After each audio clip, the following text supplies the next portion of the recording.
ഞങ്ങൾ കഴിച്ച ശേഷമാണ് ഇത് കാണുന്നത്. ഞാനിവിടെ ഒരു ഫോട്ടോ ആഡ് ചെയ്യുന്നുണ്ട്. ഇരിഞ്ഞാലക്കുടയിൽ പ്രസക്തമായൊരു ഹോട്ടലിൽ നിന്ന് ഞങ്ങൾക്കുണ്ടായ ഒരു അനുഭവമാണ് ഈ കാണുന്നത്.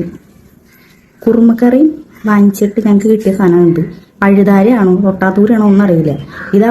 ഇത് കയ്യിലെടുത്ത് ഞങ്ങൾ കാണിക്കാൻ വേണ്ടി ആ ചേച്ചിനെ വിളിച്ചു. ആ ചേച്ചി വന്നിട്ട് പറയണം ഇതൊന്നല്ല, ഇത് മുളകിന്റെ തണ്ടാണ് അങ്ങനെ പറഞ്ഞു. അത് കഴിഞ്ഞിട്ട് വേറൊരു ചേട്ടനെ വിളിച്ചു. ആള് വന്നിട്ട് പറയാം തേങ്ങയുടെ നാരാന്ന്. ഇതൊക്കെ കഴിഞ്ഞിട്ട് ഒരു വയസ്സായ ഒരു അപ്പൂപ്പനുണ്ട് ആ കടയിൽ. ആള് വന്നിട്ട് പറയാണ് ഇത് മുളകിന്റെ നാരാന്ന് പറഞ്ഞാൽ 4 ഒടിയ സാധനത്തിന് ഒടിച്ചു കളഞ്ഞ ആള്. ആ സ്പോട്ടിലെ സാധനം നശിപ്പിച്ചു കളഞ്ഞ ആള്. ഇനി ഞങ്ങൾ പുറത്തു കൊണ്ടേ കാണിക്കുന്ന ആൾക്ക് നല്ല ഉറപ്പുണ്ട്. അതുകൊണ്ട് തന്നെ ആള് നശിപ്പിച്ചു കളഞ്ഞു. ഞങ്ങൾ ഈ സാധനം ഫോട്ടോ എടുത്ത് ഓണർക്ക് കാണിച്ചു കൊടുത്തു. അപ്പൊ ആളൊന്നും മിണ്ടിയില്ല. ആൾക്ക് മനസ്സിലായെന്ന് തോന്നുന്നുണ്ട്. ആളൊന്നും മിണ്ടിയില്ല. ആൾ ഫുഡിന്റെ പൈസ വേണ്ടെന്ന് പറഞ്ഞു. ഞങ്ങൾ നിർബന്ധിച്ച അങ്ങനെ ഞങ്ങൾ ഫുഡിന്റെ പൈസ കൊടുത്തു. ആൾ വേണ്ടെന്ന് ഒരുപാട് വട്ടം പറഞ്ഞു. ഫുഡിന്റെ പൈസ കൊടുത്തിട്ടാണ് ഞങ്ങൾ വന്നത്. അവിടെയുള്ള ഒരാൾ പോലും എന്താ സംഭവം പോലും ചോദിച്ചില്ല. ഒരു ചേച്ചി മാത്രം ചോദിച്ചു. 1 3 വട്ടം ആൾ ഫുഡ് മൊത്തം നോക്കുക. ഞങ്ങൾ കഴിച്ച ശേഷമാണ് ഇത് കാണുന്നത്. കഴിയില്ല, നമ്മളൊരു വിശ്വസിച്ചിട്ട് അങ്ങ് കഴിക്കും. അതാണ് നമ്മുടെയും പ്രശ്നം. ഇനിയിപ്പോൾ ഏത് ഹോട്ടലുകളിൽ നോക്കിയിട്ട് ഫുഡ് കഴിക്കുക.